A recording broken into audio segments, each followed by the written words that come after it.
Tonight on TrojanVision News, a celebration of the Chinese New Year involving a traditional Chinese dish. We'll have more details coming up. Washington's partisan divide was on full display last night. I'm Deborah Alferone on Capitol Hill, where lawmakers are digesting the State of the Union address before a final vote on impeachment. And career services help students prepare for their future careers. Stay tuned. TrojanVision News starts right now. From Troy University's Broadcast and Digital Network Earl Hutto Studio, this is TrojanVision News. Hello and welcome to TrojanVision News for February 5th, 2020. I'm Allison Polk. And I'm Stuart Bradley. Thank you for joining us this evening. We have some new information tonight as the Senate has acquitted President Trump on charges of abuse of power and obstruction of Congress. The House impeached the president nearly 50 days ago. Natalie Brent is on Capitol Hill with the final votes.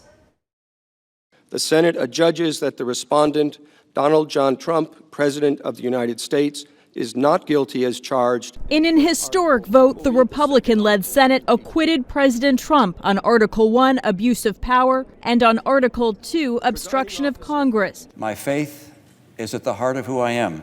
Earlier, Utah Republican Mitt Romney made an impassioned speech to announce his decision. He voted guilty on abuse of power. Were I to ignore the evidence that has been presented and disregard what I believe my oath and the Constitution demands of me, for the sake of a partisan end, it would, I fear, expose my character to history's rebuke. Mitt Romney's wrong occasionally.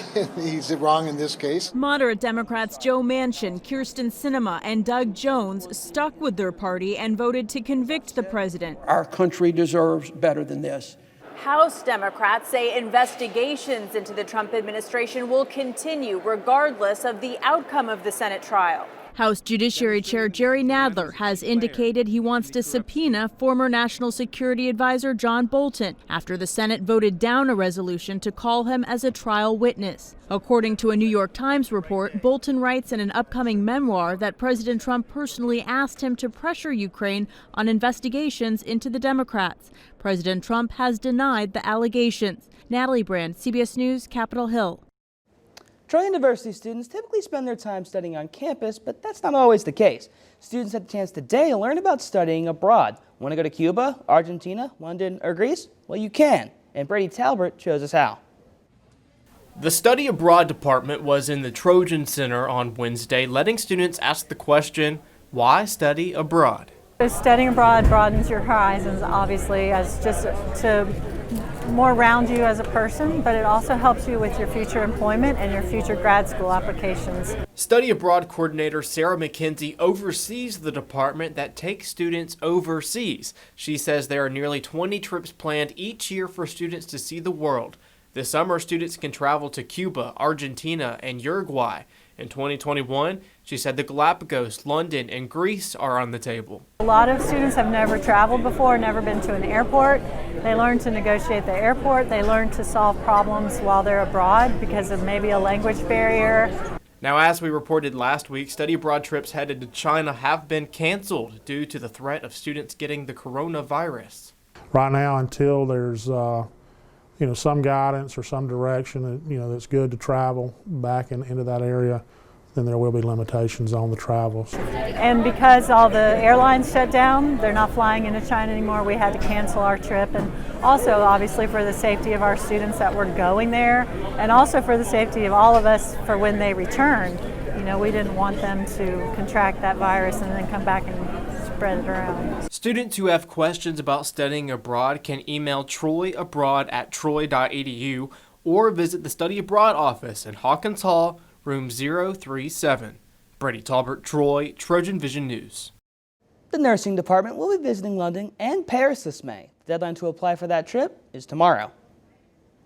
Some Troy students didn't have to take a plane to get a taste of another culture, as last night Troy's Confucius Institute gave students a literal taste of a traditional Chinese menu item.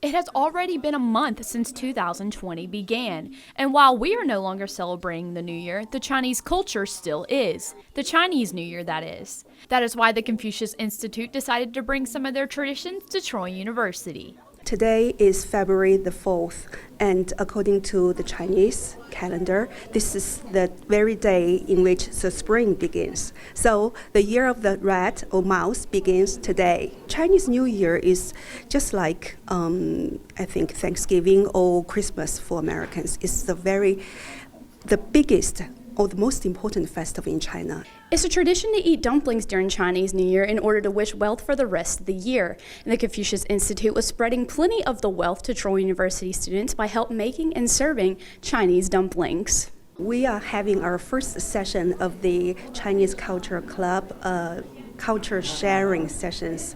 This is the very first one, making dumplings. And while making dumplings might seem like an easy task, it's harder than you think. I thought it was really cool. I've definitely seen them being made before, but it's a lot harder.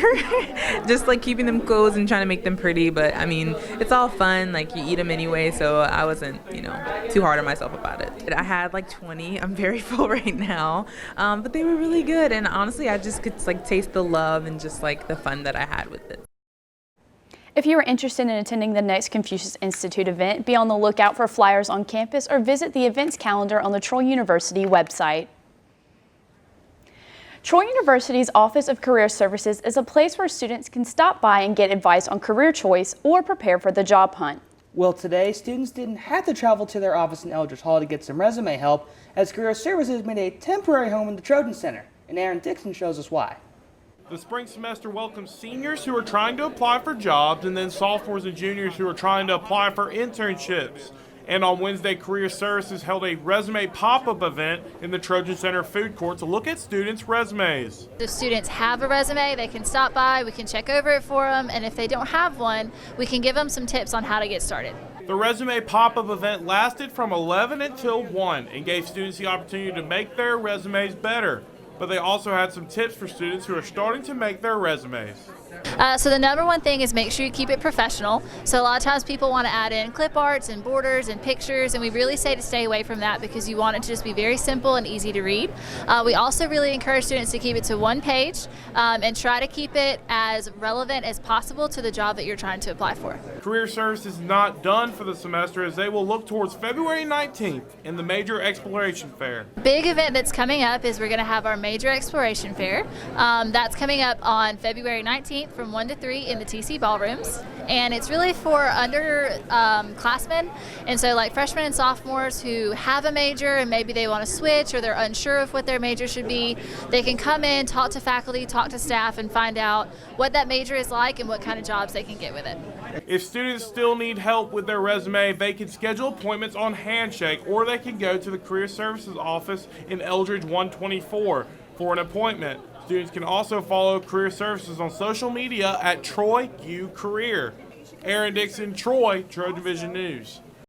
If a student is looking for resume help but couldn't stop by the Trojan Center today, they can visit the Career Services office in Eldridge Hall, room 104.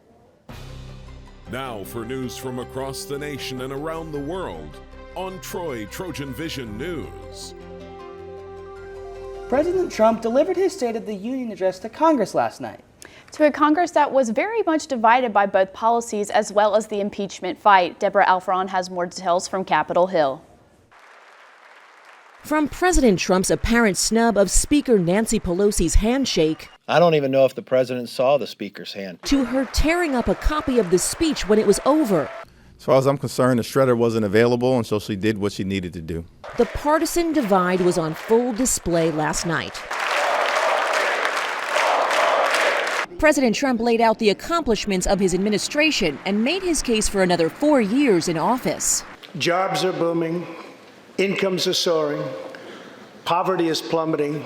The president also delivered several made-for-TV moments, awarding the Presidential Medal of Freedom to conservative radio host Rush Limbaugh and orchestrating a surprise reunion for a military family.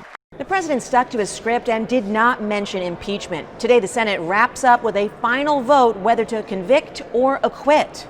Candidly, to my colleagues on both sides of the aisle, I fear that moral courage, country before party, is a rare commodity these days. Every Republican is expected to vote for acquittal, and 1 or 2 Democrats may join them. Deborah Alfron, CBS News, Capitol Hill. The nation is celebrating one of the few surviving Tuskegee Airmen, a group of servicemen who broke barriers as the country's first black military pilots. Elise Preston shows us how Brigadier General Charles McGee is getting honored across the country and on several stages. At 100 years young, Brigadier General Charles McGee is getting much-deserved recognition. He successfully completed 409 air combat missions across 3 wars. To mark Black History Month, NASA is paying tribute to one of the nation's few surviving Tuskegee Airmen who broke barriers in World War II as the country's first black military pilots. We're fighting for 2 victories, victory over Hitler in Europe and victory over racism here at home. The legacy would continue to change the course of history. The Air Force led the country in integration. The tribute came just hours after President Trump honored the centenarian during Tuesday's State of the Union address. General McGee, our nation salutes you. A salute seen from one big arena to another. Sunday, the general kicked off Super Bowl 54 with a coin toss. And even in the applause, Brigadier General McGee is still encouraging others to continue fighting for change. If you aren't mentoring a youngster, find one, because they're out there and they are in need, and they are our future of our country. McGee's mentee of 30 years was at the NASA tribute. It's never too late, but it would have been great if it had come sooner. But I thank God that he was able to live long enough to get this. She's thankful the general is still able to share his message and the legacy of the Tuskegee Airmen. Elise Preston, CBS News, New York. Allison, while today's temperature did feel pretty nice, there was just a bit too much thunder and lightning for my taste. And a little bit too much rain. Noah, are we going to have rain anytime soon? Well, guys, that rain is going to continue through today into tomorrow, but going into the weekend, it should be clear. I'll tell you more about that after the break. Wake up. Wake up to the world. To the marvels. The mayhem. The music. Wake up to the wows. The woes. The wonder. Wake up to the commotion. To the beauty. To the humanity. To the hope. Wake up every morning, fully awake. NPR Morning Edition. Weekdays from 6 to 9 a.m. on Troy Public Radio. Woo!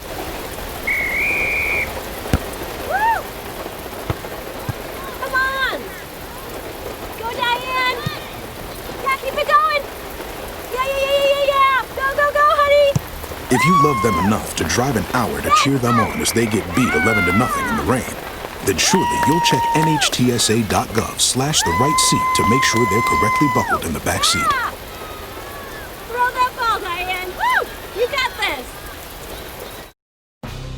Now, your weather on TrojanVision News. Thanks for staying tuned for your TrojanVision weather. I'm Noah Peavy. As we look at the quad cam, we'll see that rain has already hit Troy and it will continue throughout the day and into tonight. But how long will this rain keep going? I'll let you know after our current conditions. The skies right now are very cloudy. We've got a lot of rain going right now, but our temperature is up at the 70 degrees, so humidity is at 84%, so a pretty high humidity. Pressure is at 29.83 inches, and the wind is coming from the south at 8 miles per hour. Right now, our high today is our 70, which is a little bit warmer than it has been right now. Our low is 60 degrees, which was earlier today and might be later, some more of those low temperatures later tonight.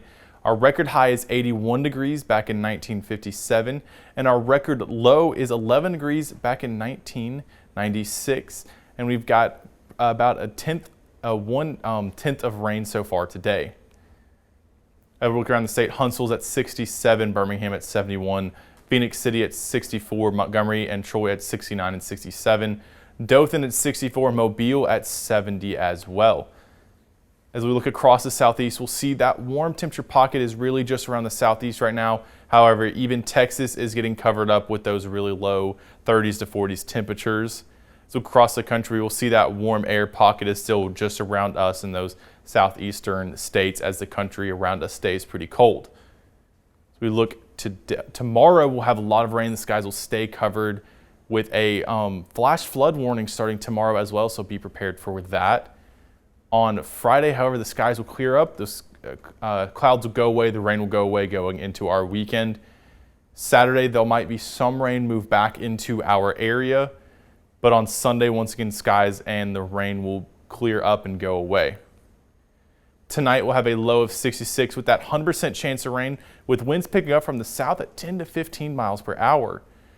Tomorrow, we'll have a high of 69 degrees, also with another 100% chance of rain, and that flash flood warning starting tonight, moving in all day through tomorrow, so be prepared and aware of that. As we look at our 4-day forecast, we'll see tomorrow has that 100% chance to rain, the high of 69, the low of 38. Friday has a no rain with a high of 53 and a low of 37. Saturday has a high of 61 and a low of 40, and Sunday has a high of 62. And that's your forecast. Now, back to the news desk. Thank you, Noah. Coming up on TrojanVision News, we didn't start the fire. No, we didn't light it, but this dog accidentally did. Coming up in today's, take a look at this. And the women's basketball team is back in action tonight. Seth Carpenter has that and more coming up in sports.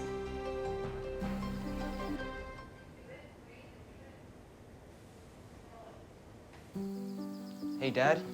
I need your help asking Jessica to prom. Of course. Love is like the ocean. You have to tread the waters. Dad. That's not the kind of help I needed. Hey, Jessica. Will you go to prom with me? Yes. You don't have to be perfect to be a perfect parent. Thousands of teens in foster care can't wait to share their first with you.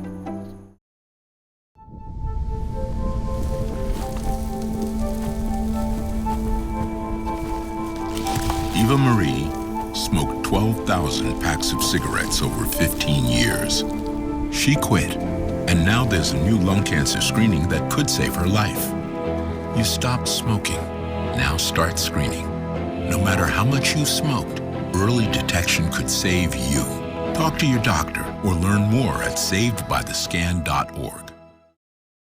Now, the latest in Trojan sports on TrojanVision News. Hello and welcome to your TrojanVision Sports. I'm Seth Carpenter. The Trojan women's basketball team has been on an amazing run this season and are 8-1 in conference play and 17-3 overall. One of the major reasons behind the team's success is forward Kate Rogers, and head coach Shannon Rigby talked about how important she has been to the team this season. And we have a luxury on the inside. She is so consistent. Defensively, I think she's the best player in the conference. She's so consistent, and so we feel like if the other team has one good post player, she can take care of them and we can focus on other players. Kate Rogers and the rest of the Trojans will be in action tonight against ULM in Trojan Arena. That game will tip off at 6 p.m. and the game will be broadcast on ESPN Plus and the Troy Sports Radio Network. And baseball season is a little over a week away, and the baseball team has some new pieces getting playing time this season. And head coach Mark Smart talked about where the team's strengths and question marks are defensively. Well, as a coach, if you don't catch it well, that's what we talk about. And unfortunately, the infielder, outfielder, catcher, all they want to do is hit. I love to hit too. I want to hit too, but if you don't catch it, we've got the middle back, Frederick and Reed Smith, returning starters, short and second, and we've got 3 outfielders back. Our outfield defense, I think, could be as good as it's ever been here. We've got 3 really good athletes that can run in the outfield. Baseball's first game of the season will be on February 14th when they take on Northern Kentucky at 6 p.m. And one of the main storylines around the softball team this offseason has been how young and talented this team is, but the Trojans do have some really talented players returning this year, including pitcher and Sunbelt freshman of the year, Leanna Johnson. And she talked about how the team is ready to get back into the action. First game's Friday. We can't wait. We're ready. We've been practicing all the time. I expect a really fun year for this team. We have a lot of big hitters, a lot of newcomers that are really going to help us out, and it's just going to be a really fun year. Trojans' first game on Friday will be at 3 p.m. against Lipscomb, followed by a game against College of Charleston at 5:30 p.m. And so Allison and Stewart really want to wish the women's basketball team best of luck tonight as they take on ULM in Trojan Arena. Yes, hopefully everyone can kind of brave the rain and come out and support our girls tonight. Definitely. I know I'll definitely be going right after this. That game tips at 6 o'clock. And for anyone else interested in going, it is $1 night. Seth, thank you very much. Thank you. Troy University's John N. Long School of Music will spend a day focused on the flute later this month. Aaron Taylor learns more about Flute Day in today's edition of Trojan Talk. Hello and welcome to Trojan Talk. I'm your host, Aaron Taylor. With me today is Heather Small. She is a professor of flute here at Troy University, and I want to thank you for joining me here today. Thank you. And flute is what we're here to talk about today because Flute Day is coming up here at Troy University. And for those out there, although it may seem pretty self-explanatory, flute and day, give us a little talk, the rundown of what Flute Day is all about here at Troy. Well, Flute Day is an event that is specific to the flute. We have master classes and performances throughout the day. So anyone who's interested in the flute can come and enjoy the event absolutely free. And it's a way for other flute players to get together, meet each other, play music, sight read, that sort of thing. And so if you're interested in flute, you play the flute, all this is going to be kind of wrapped up in one day here at the university. But what kind of participants are you looking for in this? Who all is can take part and is going to take part in this?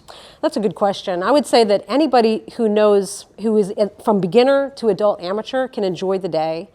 The folks that will enjoy performing the most would be your high school aged through amateur adults.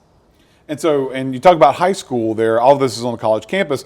High school flute players are more than welcome to come in. As a matter of fact, that's who you're trying to bring some of those high school students in because once again, this is an opportunity to interact with some upper level flute players. Exactly, very good.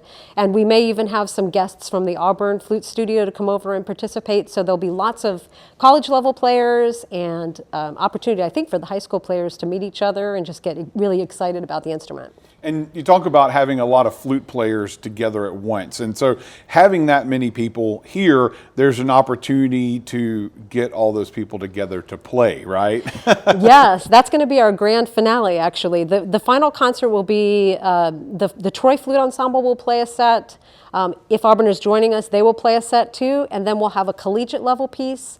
And then to wrap everything up, we'll have a piece that is anybody who wants to play. We'll have a little rehearsal time, and they'll join to play these pieces at the end, which are lots of fun. Even one piece has some beatboxing. That's one of the topics for the class is actually beatboxing on the flute. With the flute. And I've seen that before, and it's a very interesting technique to see somebody do a beatbox, because normally you just think of flute as being this melodious instrument, but you could do some really cool things just using your breath and kind of puffing on it, right? You got it. So there's going to be percussive elements that you'll be able to learn about, and also some low flutes to try, alto flute, bass flute, and even a contrabass flute. A contrabass flute. Now, contrabass flute, everyone knows that the flute is this little shiny thing here, but contrabass, we're talking a big instrument, right? Yes, it is. Yeah, it's an octave, I believe, below the bass flute that most schools have. And you have to stand to play it. Your hands are vertical rather than horizontal. And yeah, the instrument is it adds a great amount of depth. And you mentioned that, and we talked about this before we started this interview, that probably most famously lately, someone, if they like Jimmy Fallon, they probably saw one of these instruments. It was a segment with Shaq a little while back where they tried to get Shaq to play this giant instrument, and he wouldn't have anything to do with it. Right? That's it. You got it. And so they have a chance to see, if someone's interested in flute, they'll have a chance to see that instrument in action here at Troy. Now, you do have some visiting artists coming here, professors to take part as well, so anyone coming have a chance to hear from some folks from other campuses. So that's right. There's going to be classes will be taught by Mary Matthews, who's the flute teacher at Tennessee Tech University, and Deanna Little, who's the flute teacher at Middle Tennessee State University. And both of those teachers will also give a mini concert, and there'll be a question and answer session where anybody can ask questions about anything they've done or anything really about these teachers. And an opportunity to hear from different professors, different elements, because once again, expanding your horizons, especially for maybe a high school student, not knowing exactly some of things about the flute. This is an opportunity to kind of expand their horizons on the flute. And I know that's probably something, as someone who instructs the flute, enjoy giving someone some new perspectives on an instrument. You're right. Many students that we hear at SUS, for instance, don't have private teachers, and so this gives us an opportunity to give them a little bit of an education and exposure to different professional flutists. And now, if anyone is interested, especially some of those high schools out there, and they want to sign up, and there's still opportunity to sign up for this, how can they do that? So we have a website. It's troyfluteday.weebly.com, and it's showing right now. We're seeing it on the screen there. Yeah, So, and there's an RSVP page, so okay. they can just leave their name and their email address. But you don't have to pre-register. You can. There's a registration period on the schedule on that website, so you can just show up and register and then enjoy the day. It's absolutely free. And we'll provide meal vouchers, so you won't have to spend anything unless you want to. Unless you want to. Because we'll have some flute companies there Okay. showing their instruments and some vendors and stuff, so they can see and get the full shebang when it comes to the flute. They spend a whole day on here, learn about it, buy some stuff, hear it, and maybe even get a chance to play. that contrabass flute you talk about there. So, and once again, what day is Flute Day? It's February 22nd. It's a Saturday, coming up about 2 weeks from now. Well, here's hoping some folks take advantage of that and get a chance to hear all those flutes play at once. I want to thank you for joining us here today. Thank you. And thank you for joining us on today's edition of Trojan Talk. This week, the World Health Organization announced its prediction that cancer cases could go up globally over the next 20 years. That's if something isn't done to stop the increase. Mandy Gaither has more in today's Health Minute. If current trends continue, the world risks an increase of 60% in cancer cases over the next 2 decades. That warning from the World Health Organization, which is urging cancer services to be stepped up. The problem isn't more kinds of cancer, but overwhelmed health agencies. The organization predicts more than 80% of new cancer cases will be in low and middle income countries where survival rates are currently lowest. Why? Those countries are committing their energy toward fighting infectious diseases and improving maternal and child health at the expense of the long-term challenge of diagnosing and treating various cancers. Last year, more than 90% of high-income countries reported comprehensive treatment services for cancer in the public health system, while fewer than 1 in 6 of low-income countries did so. The WHO Director General suggests we could save 7 million lives over the next decade by targeting the right science to each country, by expanding universal health coverage, and by getting key members of each country's healthcare community to collaborate more. For today's Health Minute, I'm Mandy Gaither. A pair of dogs are caught on camera starting a fire. And a man expecting a letter gets 55,000 of them. Coming up in today's Take a Look at This. 2 dogs in New Mexico are okay after escaping a fire that officials say one of them caused. The dogs were home alone when surveillance captured one of them knocking over an ironing board. Hey, go ahead! What was that? Time passes, and fire officials say a nearby furnace eventually ignited materials that had toppled over. You can see one of the dogs notice the fire, then take his sweet time fleeing for safety. Both dogs were unharmed, and firefighters were able to limit the damage. They shared the video to warn others to keep combustible items away from furnaces. Well, an Ohio man is now sitting on a collection of kindling after mistakenly receiving 55,000 copies of a letter he was expecting. Dan Kane of Twinsburg called to the local post office to pick up a parcel. Turns out it was 55,000 copies of a statement for his daughter's school loan that the lender had sent in error. We were like, are you kidding me? Consider this, if the company used a bulk rate discount of between 18 and 20 cents a letter, it would have cost them up to $11,000 to send the letters. But since the Canes only needed one, the real-world value of this mountain of mail is closer to absolutely worthless. The company admitted fault and has promised to correct the issue. Still, Kane was forced to make 2 trips to take all of this home. I may just start a bonfire, and burn it all. For Take a Look at This, I'm Jeremy Roth. Well, we're just about out of time, but before we go, we will get another look at our weather. Yes, Noah, what can we expect for the next few days? Well, starting tonight, our low will be 66 with a 100% chance of rain and some really strong winds from the south. Going into tomorrow, the high will be 69 degrees and that rain chance will stay at 100. However, there will be a flash flood warning beginning tonight. Like I said, going into tomorrow, we have a high of 69 and a low of 38. Friday will clear up, there'll be no rain with a high of 53 and a low of 37. Small chance of rain once again on Saturday with that 61 high and a low of 40. And on Sunday, the skies will clear up once again to be a high of 62. And that's your conditions now. Back to the news desk. That's all the time we have for Troy Trojan Vision News. From all of us here at Trojan Vision, thank you for joining us. Remember to follow us on Twitter at Troy TV News. Or like our Troy Trojan Vision News fan page on Facebook to see online content from Troy Trojan Vision News. Tune in again tomorrow night for more news, sports, and weather. Have a good night.